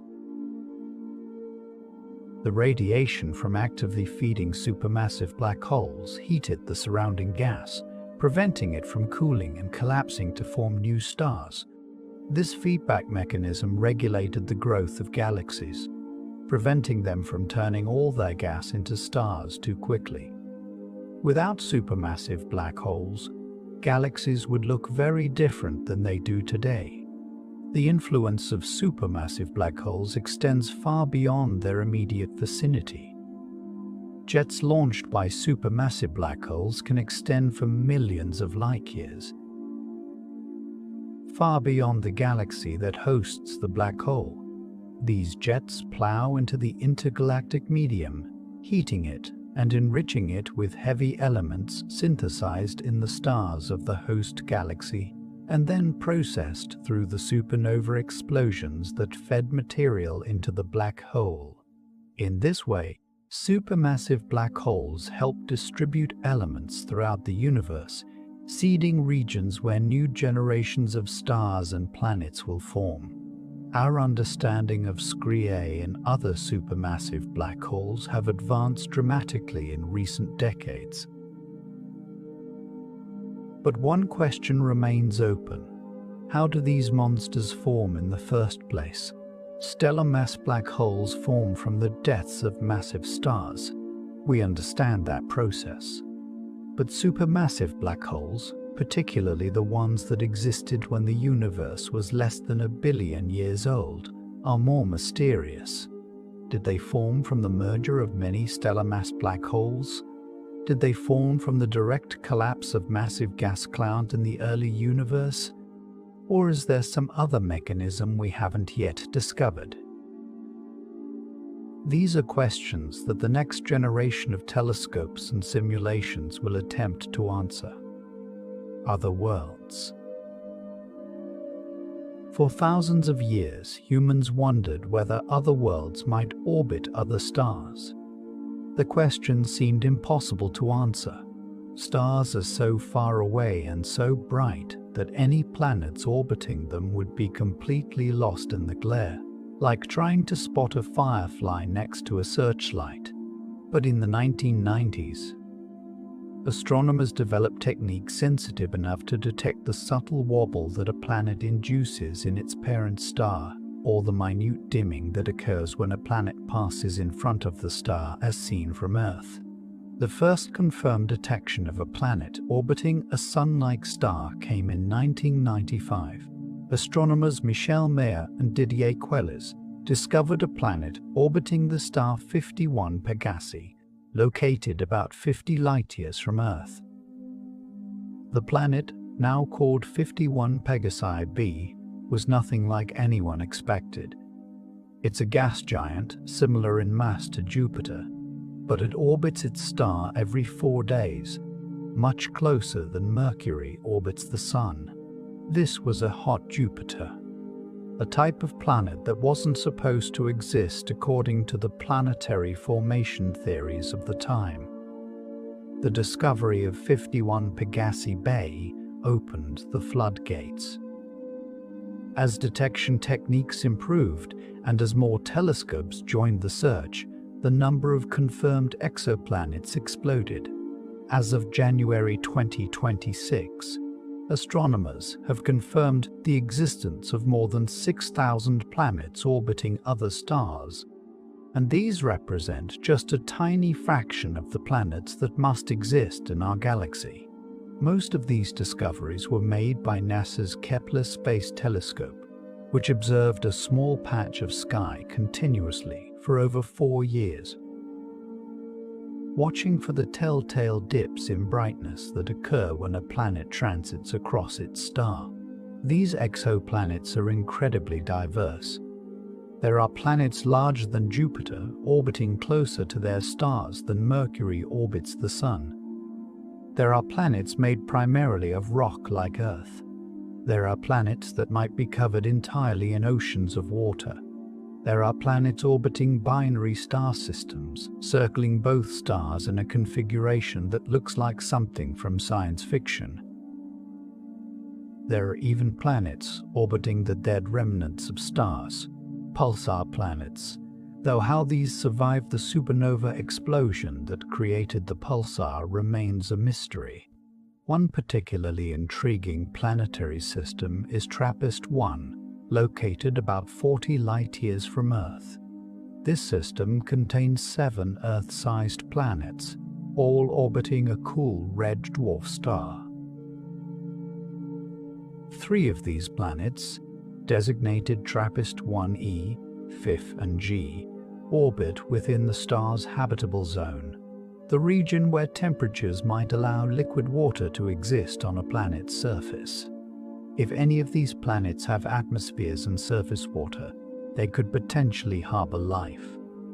The habitable zone is a crucial concept in the search for life beyond Earth, also called the Goldilocks zone. It's the range of distances from a star where a planet is neither too hot nor too cold for liquid water, but just right. For our Sun, the habitable zone extends from about 0.95 to 1.37 astronomical units, encompassing Earth's orbit and extending from just inside Earth's orbit to just beyond Mars. For smaller, cooler stars like red dwarfs, the habitable zone is much closer to the star. For larger, hotter stars, it's farther out. But the concept of a habitable zone is more complicated than just distance from the star. A planet's atmosphere plays a crucial role. Venus is sometimes within the traditional habitable zone of the Sun, but its thick atmosphere, dominated by carbon dioxide, creates such a strong greenhouse effect that surface temperatures reach 900 degrees Fahrenheit, hot enough to melt lead. Mars, on the other hand, lies near the outer edge of the habitable zone. But its thin atmosphere can't retain much heat, and surface temperatures are typically well below freezing. There's also the possibility that moons of gas giant planets might be habitable. In our own solar system, Jupiter's moon Europa and Saturn's moon Enceladus both have subsurface oceans of liquid water, kept liquid by tidal heating from their parent planets. These moons are far beyond the traditional habitable zone, yet they might harbor life in their dark subsurface seas. Similar moons orbiting gas giants in other planetary systems could be habitable as well. Recent studies suggest that about 1 in 5 Sun-like stars has an Earth-sized planet in its habitable zone. Given that there are billions of Sun-like stars in the Milky Way, this implies hundreds of millions of potentially habitable worlds in our galaxy alone. Of course, potentially habitable doesn't mean inhabited. A planet might be in the habitable zone and still be lifeless if it lacks water. If its atmosphere is the wrong composition, or if it's subjected to too much radiation from stellar flares. The next generation of telescopes, particularly the James Webb Space Telescope, is beginning to analyze the atmospheres of exoplanets, looking for biosignatures, signs of life. These might include the presence of oxygen in large quantities, which on Earth is produced primarily by photosynthetic organisms, or the presence of methane along with oxygen, a combination that on Earth exists because life produces methane while photosynthesis produces oxygen. Finding definitive biosignatures would be one of the most profound discoveries in human history, answering the age-old question of whether we are alone in the universe. But even if we don't find life, the sheer diversity of planets is teaching us an enormous amount about how planetary systems form and evolve. We've discovered that our solar system, with its small rocky planets close to the Sun and large gas giants farther out, is just one possible configuration. Other systems have giant planets close to their stars. Some have multiple super-Earths, planets larger than Earth but smaller than Neptune. Some have planets on extremely elliptical orbits. Every new discovery expands our understanding of what's possible, and the discoveries continue at an accelerating pace. Ground-based surveys are finding more planets. Space-based telescopes are characterizing their atmospheres. Computer simulations are modeling their formation and evolution. Within the next few decades, we may well find dozens or hundreds of planets that are genuinely Earth-like, similar in size and composition to our own world, orbiting in the habitable zones of their stars. And perhaps, just perhaps, we'll find signs that we're not alone, that life has arisen elsewhere in the galaxy, among the beautiful stars of the Milky Way. The cosmic cycle. Standing under a dark sky, looking up at the river of light that is the Milky Way, it's easy to feel small, to feel like we're just fleeting specks in an incomprehensibly vast universe. And in a sense, we are. Our lives span decades. The lives of stars span millions or billions of years. Our planet has existed for 4.5 billion years, but it will eventually be consumed when the sun becomes a red giant. Our sun itself is halfway through its 10 billion year lifetime. The Milky Way has existed for over 13 billion years and will continue for billions more. But there's another perspective, one that makes us not small but connected, not fleeting, but part of something eternal. Every atom in your body, except for the hydrogen, was forged inside a star. The carbon in your cells, the oxygen you breathe, the calcium in your bones, the iron in your blood, all of it was synthesized through nuclear fusion in the cores of stars that lived and died before our sun was born. When those ancient stars exhausted their fuel and died, they didn't simply wink out. They exploded as supernovae, scattering their enriched contents across space. The heavy elements they had created mixed with clouds of hydrogen and helium gas. Eventually, some of these enriched clouds collapsed to form new stars, stars like our sun. And around these new stars, planets formed, planets that, for the first time, could contain the chemical diversity necessary for life. The story of how we discovered this connection between stars and life is as remarkable as the connection itself. For most of human history, people had no idea what stars were made of or how they generated their light. Some ancient philosophers thought stars were holes in a celestial sphere through which divine light shone. Others thought they were distant suns or even other worlds. It wasn't until the 19th century that scientists began to unravel the mystery. The breakthrough came with the development of spectroscopy, the technique of splitting light into its component colors. When astronomers aimed spectroscopes at stars, they saw dark lines crossing the rainbow of colors.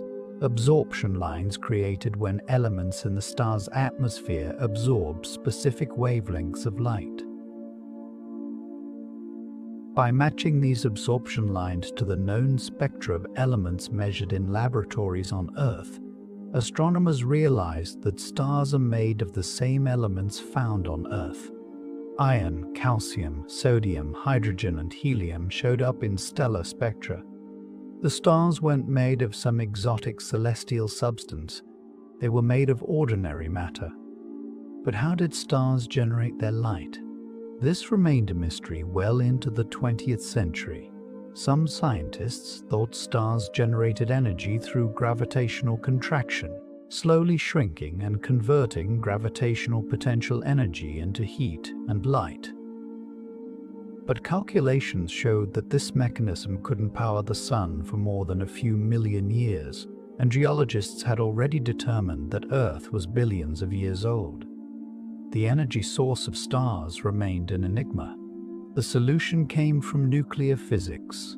In the 1920s and 1930s, scientists discovered that atomic nuclei could fuse together under extreme conditions of temperature and pressure, releasing enormous amounts of energy.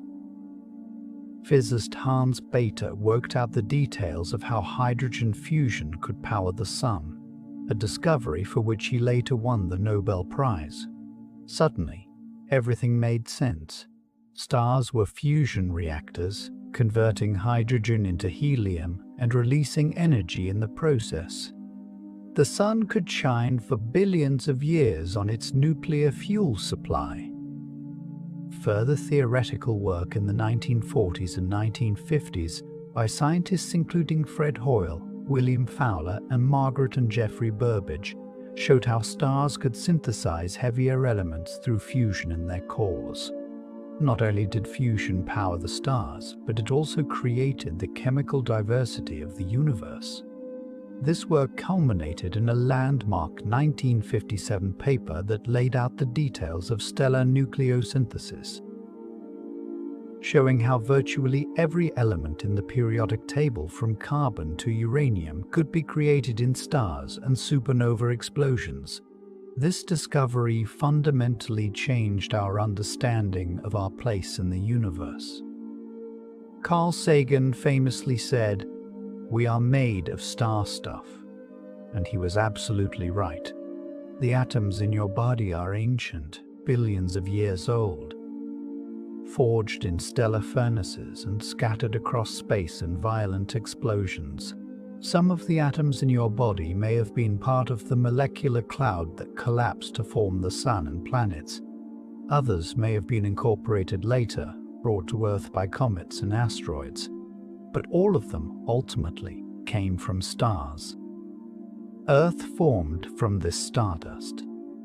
Somehow, in ways we're still working to understand. The chemistry of Earth's early oceans gave rise to life. Single-celled organisms appeared, thrived, evolved. Over billions of years, life became more complex. Multicellular organisms emerged. Plants colonized the land, animals followed, dinosaurs rose and fell, mammals diversified, primates appeared.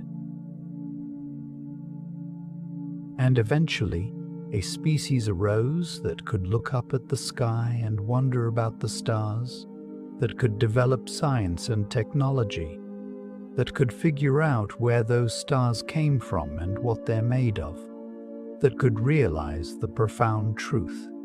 We are made of stars. This realization brings with it a sense of responsibility. We are the universe become conscious of itself, in Carl Sagan's words. We have the ability to understand the cosmos, to appreciate its beauty and complexity, to trace our origins back to the Big Bang and the first stars. But we also have the ability to destroy our civilization, to damage our planet, to squander the remarkable opportunity we've been given. The atoms in our bodies cycled through multiple generations of stars before becoming part of us. They represent billions of years of cosmic evolution. We owe it to ourselves, to future generations, and perhaps to the universe itself to use this opportunity wisely. The cycle continues. Even now, in stellar nurseries across the galaxy, new stars are forming from clouds enriched by past generations of stars. Around some of these new stars, planets are forming. Some of these planets will be rocky worlds in their stars' habitable zones, and on some tiny fraction of those worlds, given the right conditions and enough time, life might arise. Life that, billions of years in the future, might look up at its own night sky and wonder about the stars, just as we do. Perhaps some of those future civilizations will be more advanced than ours, having survived the challenges that we face today. Perhaps they'll have spread across their solar systems, or even to other stars. Perhaps they'll have technologies we can barely imagine, allowing them to observe the universe in ways we cannot. Or perhaps they'll face the same struggles we face, trying to balance technological progress with environmental sustainability, trying to understand their place in the cosmos while dealing with the immediate challenges of survival. The Milky Way is vast, containing hundreds of billions of stars, but it's not eternal. Stars will continue to form for billions of years, but gradually, the supply of gas will be depleted. Star formation will slow, then eventually cease altogether. The most massive stars will have long since died, exploded as supernovae, and left behind neutron stars and black holes. Medium-sized stars like the Sun will have swelled into red giants, then shed their outer layers and faded as white dwarfs. Only the smallest red dwarf stars, with their miserly consumption of fuel, will still be burning. In about 4 billion years, long before star formation completely ceases, the Milky Way will experience a major disruption. Our galaxy is on a collision course with the Andromeda Galaxy, located about 2.5 million light-years away and approaching at about 70 miles per second. When these two giant spiral galaxies collide, the event will unfold over hundreds of millions of years in a slow-motion cosmic dance. Despite containing hundreds of billions of stars between them, actual stellar collisions will be extremely rare because the distances between stars are so vast compared to their sizes. But the gravitational interactions will thoroughly scramble the orbits of stars in both galaxies. Some stars will be flung out into intergalactic space, becoming isolated wanderers no longer bound to any galaxy. Others will fall toward the merged galactic center. Vast clouds of gas and dust will collide, triggering intense bursts of star formation. For a period, the merged galaxy, which astronomers have dubbed Milky Way or Milktromeda, will blaze with the light of millions of newly formed stars. But this renaissance will be temporary. The gas will eventually be exhausted, and star formation will cease. If Earth and humanity still exist in some form when this merger occurs, the night sky will be dramatically different. Andromeda, which currently appears as a faint smudge of light, will loom enormous in the sky, a glowing spiral stretching across the heavens. As the merger progresses, the orderly spiral patterns will give way to chaos. Eventually, the merged galaxy will settle into a new configuration, probably an elliptical galaxy rather than a spiral. The supermassive black holes at the centers of both galaxies will spiral together and merge, releasing a burst of gravitational waves that will ripple through the fabric of space-time. Eventually, trillions of years from now, even the red dwarfs will exhaust their fuel and fade. The Milky Way, or rather, the galaxy that was once the Milky Way before merging with Andromeda and perhaps other galaxies, will become a galaxy of the dead, filled with white dwarfs cooling into black dwarfs, neutron stars spinning in the darkness, and black holes lurking invisibly. Assuming the expansion of the universe continues, the galaxy will be increasingly isolated as other galaxies move farther and farther away, carried by cosmic expansion until they disappear beyond the cosmic horizon. On even longer timescales, 10 to the 100 years or more, even the black holes will evaporate through Hawking radiation. This is so far in the future that it's almost meaningless to contemplate. For comparison, the current age of the universe, 13.8 billion years, is utterly negligible compared to the timescales on which black holes evaporate. By that point, if our understanding of physics is correct, the universe will be a cold, dark, empty place with nothing but diffuse radiation and the occasional subatomic particle. But we're not there yet. We're here now, in what cosmologists sometimes call the stelliferous era, the age of stars. This is the period when stars shine throughout the universe, when galaxies are bright and active, when planets orbit those stars, when life has arisen on at least one of those planets and likely many others. We're privileged to exist during this epoch. The universe was dark and formless for hundreds of millions of years after the Big Bang, before the first stars ignited, and the universe will be dark and cold again in the far future after the last stars have died. But now, today, we live in a universe illuminated by hundreds of billions of galaxies, each containing hundreds of billions of stars. We're here to witness the beauty of the Milky Way, to marvel at the stellar nurseries where new stars are born, to observe the dramatic deaths of massive stars, to discover the strange physics of neutron stars and black holes, to search for other worlds and perhaps other life. Our sun will continue to shine steadily for another 5 billion years, long enough for life on Earth to continue evolving, long enough for our descendants, if we have any, to potentially spread to other stars. The possibility of humanity becoming a spacefaring civilization, one that establishes permanent settlements beyond Earth, is both exciting and daunting. The challenges are immense. The distances between stars are vast beyond comprehension.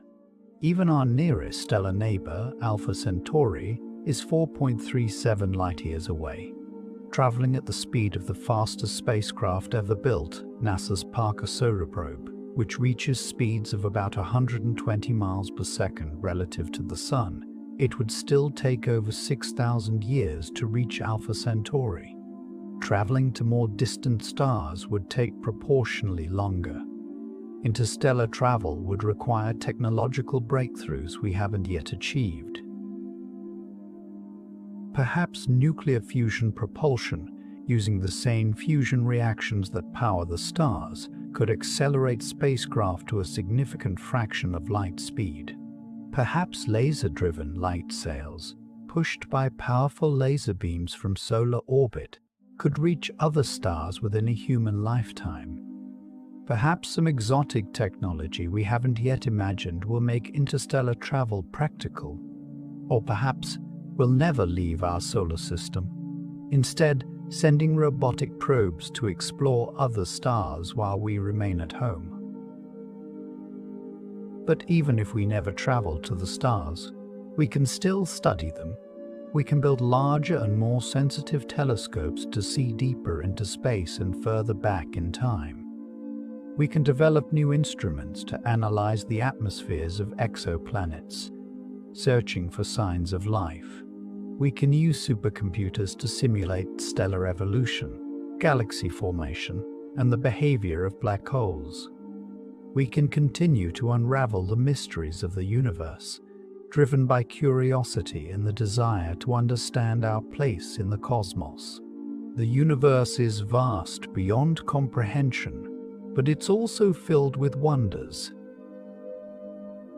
Every star in the sky is a nuclear furnace, transmuting elements and radiating energy into space.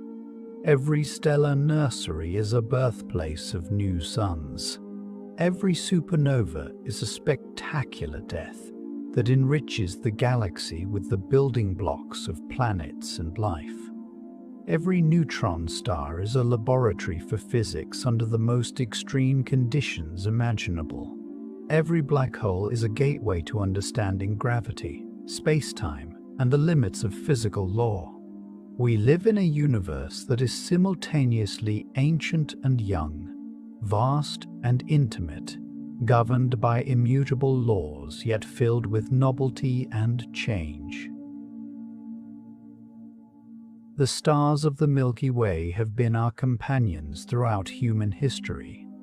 Ancient peoples used them to mark the seasons, to navigate across land and sea, to organize their calendars. They inspired myths and legends in every culture, stories of gods and heroes placed among the stars. They challenged us to understand the cosmos and our place within it. For most of human history, the stars were mysterious, beautiful but incomprehensible. Now, armed with telescopes and spacecraft, with theories and simulations, with centuries of accumulated scientific knowledge, we're beginning to truly understand these stars. We see them not just as points of light, but as physical objects with their own life stories, their own contributions to the grand narrative of cosmic evolution. We understand how they're born in stellar nurseries, how they live stable lives for millions or billions of years, how they die in various ways depending on their mass, and how their deaths seed the galaxy with the heavy elements necessary for planets and life. This knowledge doesn't diminish the beauty of the stars. If anything, it enhances it. When you look up at the night sky now, armed with the understanding of what stars really are, the view becomes even more remarkable. That's not just a pretty light. That's a fusion reactor, converting matter into energy through the same process that powers the sun. That red star is a dying giant, swelling up as it exhausts its nuclear fuel. That blue star is a young, massive object that will live fast and die young in a spectacular supernova. That faint glow is a stellar nursery, where new stars and planets are being born even as you watch. Every photon of starlight that enters your eye has traveled across vast distances through the vacuum of space. Some have traveled for years, others for centuries, others for millennia. They left their parent star long ago, at a time when Earth was a different place, when different empires rose and fell, when different species walked the land. They traveled through the near-perfect vacuum of interstellar space, past other stars and planets, through clouds of gas and dust, across the spiral arms of our galaxy, until finally they arrived here at this moment to be captured by your eye. So the next time you find yourself under a dark sky, far from city lights, take a moment to look up at the Milky Way. That band of light stretching across the sky is your home galaxy, seen from the inside. Those aren't just stars, they're suns, each potentially surrounded by planets. Some are being born right now in stellar nurseries.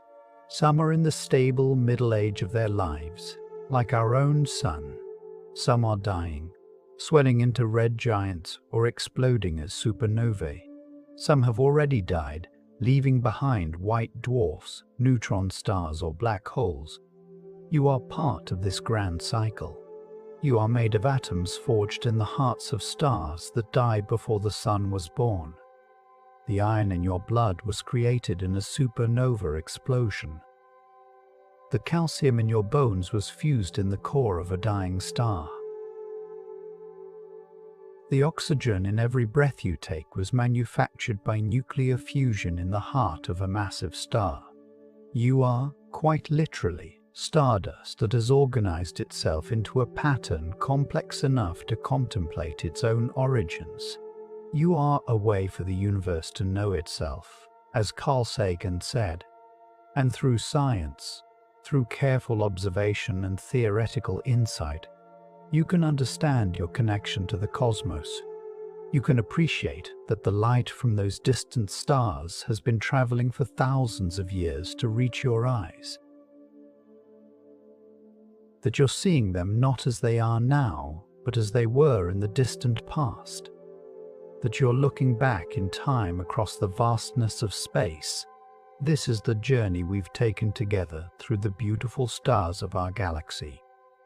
From the spiral arms where new stars are born, to the supermassive black hole at the galactic center, from the smallest red dwarfs that will burn for trillions of years, to the mightiest blue supergiants that will live only a few million years before exploding. From planets where life might be stirring to the exotic remnants of stellar death.